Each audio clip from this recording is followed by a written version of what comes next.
আল্লাহ পাক বলছেন যে আমি এই পৃথিবী সৃষ্টি করলাম, মাটিতে তোমাদের জন্য চতুষ্পদ জন্তু সৃষ্টি করেছি, বাতাসের উপরে পাখিরা সাঁতার কাটছে, আর পানির ভিতরে মৎস্যরাজি রয়েছে।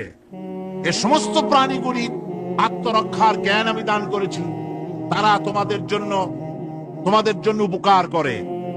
সেই পশুগুলি পশম দিয়ে তোমাদের কাপড় চোপড় তৈরি হয়, তারপরে তার চামড়া তোমরা পরিধান করো। এই পশুগুলিও তোমাদের জন্য আমি এক নিয়ামত হিসেবে দিয়েছি। আল্লাহ সুবহানাহু ওয়া তাআলা বলেন, আমি মানুষের জন্য পশু তৈরি করেছি, চতুষ্পদ জন্তু সৃষ্টি করেছি, যার পশম দিয়ে তোমাদের জন্য শীতের পোশাক তৈরি হয়। আপনারা যে এই যে চাদর গায়ে দেন, কম্বল গায়ে দেন, এগুলো কার পশম?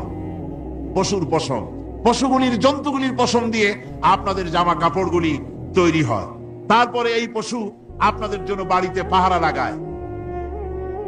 আল্লাহ পাক বলছেন, এছাড়া এই পশুগুলি আমি এমন নিয়ামত দান করেছি, সমুদ্রের ভিতরে, জমিনের উপরে, মাটির তলায়, আবার আকাশের উপরে, জমিনের উপরে বিচরণশীল জীবগুলিও তোমার জন্য তৈরি করেছি।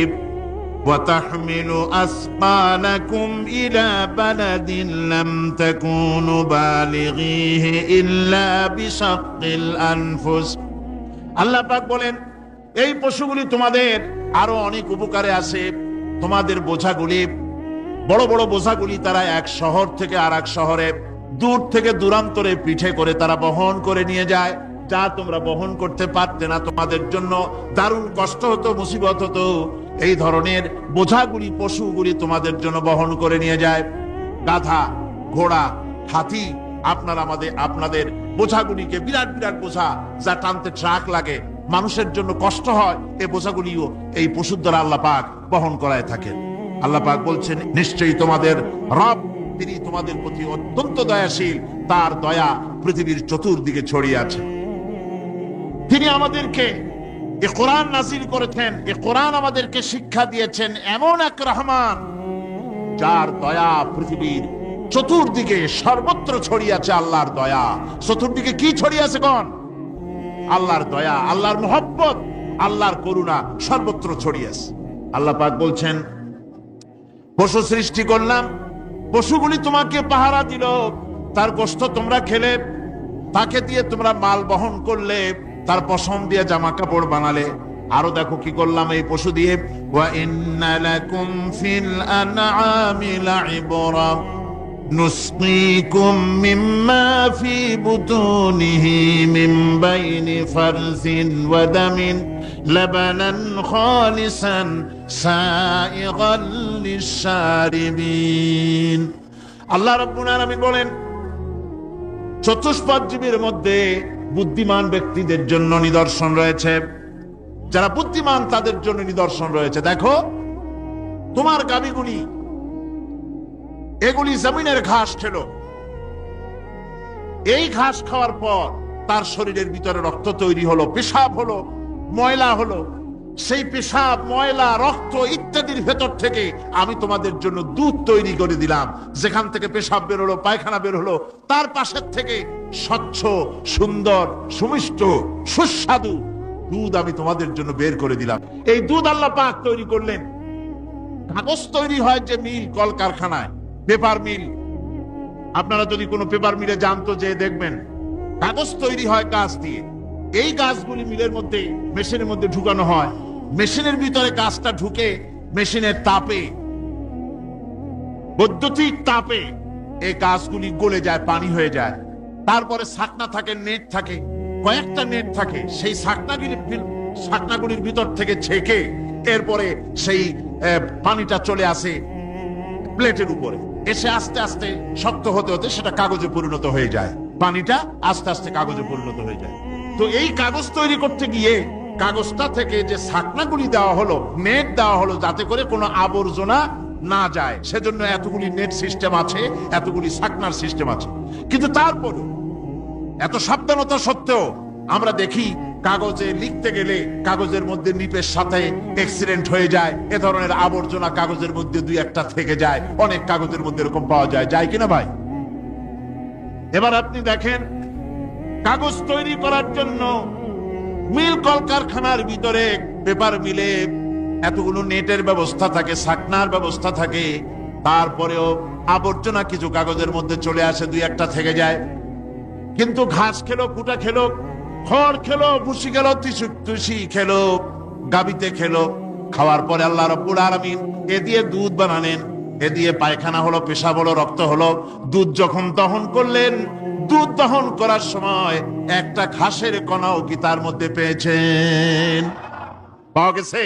যায় নাই। অথচ দুধ থাকে, যে ওলানের ভিতরে দুধ থাকে, ওইটা কাটে দেখেন, জবাহ করে, গরু জবাহ করে ওলানটা কাটে দেখেন, ওর ভিতরে কোনো নেট আছে, কোনো জাল আছে, কোনো ছাকনার ব্যবস্থা আছে? কিচ্ছু নাই।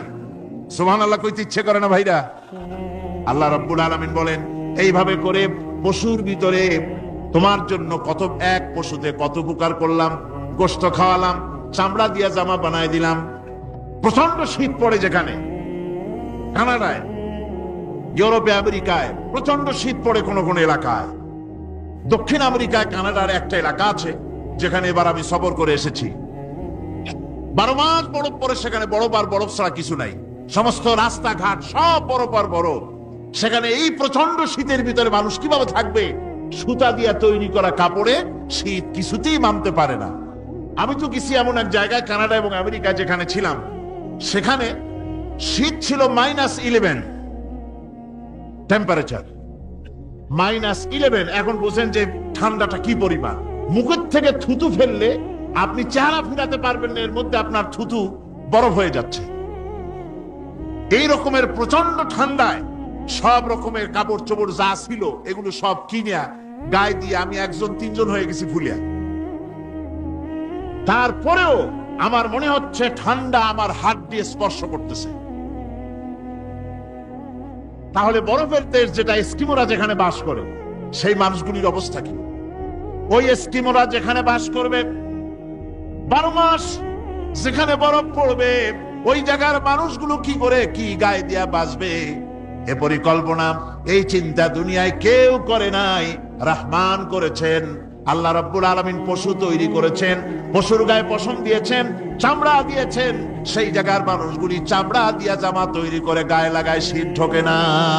চামড়া দিয়ে জামা তৈরি হচ্ছে, কাপড় চোপড় তৈরি হচ্ছে। আল্লাহ বলেন, এভাবে করে কত কিছু হলো। চামড়া দিয়া জামা বানাইলা, পশম দিয়ে শাল তৈরি করলে, কম্বল তৈরি করলে, গোশতগুলো পাইকারি দরে খাইলে জম্মের খাওয়া। তারপরে হাড্ডিগুলি দিয়া শাক তৈরি করলে। এই পশু তোমাকে পাহারা দিল বাড়িতে, কুত্তায় সারা রাত পাহারা দেয় তোমার বাড়িতে। কুত্তা আবার পুলিশেও চাকরি করে। ইংল্যান্ডে, লন্ডনে দেখেছি আপনার, সেখানে কুকুর, ওকে ট্রেনিং দেওয়া হয়, কুকুর পুলিশে চাকরি করে। কোন কোন পুলিশ আছে হাবিলদার, সাব ইন্সপেক্টর, তবে কুত্তা জানে না যে সাব ইন্সপেক্টর কিনা আসে। বিভিন্ন বিভাগ তাকে দেওয়া হয়েছে এবং তারা এত নির্ভরযোগ্য, শুধুমাত্র চোরের ছবি আর তার ব্যবহৃত জামা কাপড় একটুখানি নাকে শুকায় দেবে কুত্তাকে, পুলিশ আর যাওয়া লাগবে না। এই কুত্তা পুলিশই যথেষ্ট। খুঁজা চোর যদি একবার তার নজরে এসে যায়, আর ছাড়াছাড়ি নাই, তাকে হাজির করবে, পুলিশের সামনে এনে হাজির করবে। তো এই কুকুর বাড়িতে পাহারা দিচ্ছে আপনার জন্য, তারপরে পুলিশের দায়িত্ব পালন করতেছে। মানুষ মরে গেলে কোথায় মরেছে সেগুলি সন্ধান করে নিয়ে আসতেছে, মাইন কোথায় পোতা আছে তা খুঁজে নিয়ে আসতেছে। কত উপকার আল্লাহ পাক করছেন। আল্লাহ পাক বলছেন, দেখো বান্দা, তোমার জন্য এই ধরনের অসংখ্য নিয়ামত আমি দান করেছি। আর এই নিয়ামত গুলি কার থেকে আসছে? ওয়ামা বিকুম মিন নি'মাতিন ফামিনাল্লাহ। যত নিয়ামত বান্দা তোমার জন্য তুমি পেয়েছো, সমস্ত নিয়ামত আমি আল্লাহ রাব্বুল আলামিনের পক্ষ থেকে এসেছে। সব নিয়ামত কে দিয়েছেন? জোরে বলেন, কে দিলেন? আল্লাহ পাক দিলেন। আল্লাহ পাক বলেন, এইভাবে করে আমি আমার নিয়ামত দিয়ে, রহমত দিয়ে তোমাকে আমি সৃষ্টি করেছি, তোমাকে লালন পালন করতেছি। আর রহমানু আল্লামাল কুরআনা খালাকাল ইনসানা আল্লামাহুল بيان الشمس والقمر بحسبان والنجم والشجر يسجدان والسماء رفعها ووضع الميزان ألا تطغوا في الميزان وأقيموا الوزن بالقسط ولا تخسروا الميزان والأرض وضعها للأنام فيها فاكهة والنخل ذات الأكمام والحب ذو العصف والريحان فبأي آلاء ربكما تكذبان صدق الله العظيم সূরা আর রহমান কোরআনে কারীম 27 পারা সূরা আর রহমান সূরাটি সমস্ত তাফসীর কারকগণ এবং ইতিহাসবেত্তা মুহাদ্দিসিন তাদের অধিকাংশই বলেছেন সূরাটি রাসূল করিম সাল্লাল্লাহু আলাইহি ওয়াসাল্লামের মক্কি জিন্দেগিতে অবতীর্ণ হয়েছে।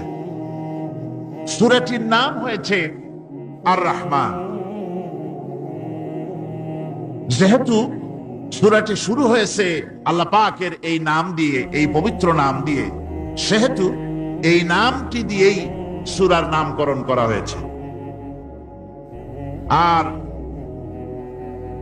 রহমান এ নাম দিয়ে সূরাটি শুরু করার যে কারণ রয়েছে সেগুলি হচ্ছে এই যে সূরাটি শুরু থেকে নিয়ে শেষ পর্যন্ত আল্লাহ পাকের অফুরন্ত দয়া, অসীম রহমতের কথা, করুণার কথা, দয়ার কথা আল্লাহ পাক এই সূরাটির ভিতরে বর্ণনা করেছেন।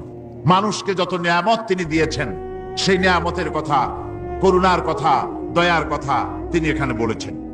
এরপরে এই সূরাটির বিষয়বস্তু হচ্ছে যে কোরআনে কারীমের মূল যতগুলি কোরআনে কারীমের মধ্যে যত সূরা আছে তার মধ্যে সূরা আর রহমান হচ্ছে একমাত্র সূরা যে সূরাটির ভিতরে আল্লাহ পাক মানুষ এবং এই পৃথিবীর ইচ্ছা এবং চেষ্টার শক্তিশালী আরেকটি জীব জিন, যাদেরকে আল্লাহ পাক এই সূরাটির ভিতরে একই সাথে সম্বোধন করেছেন, মানুষকে আর জিনকে।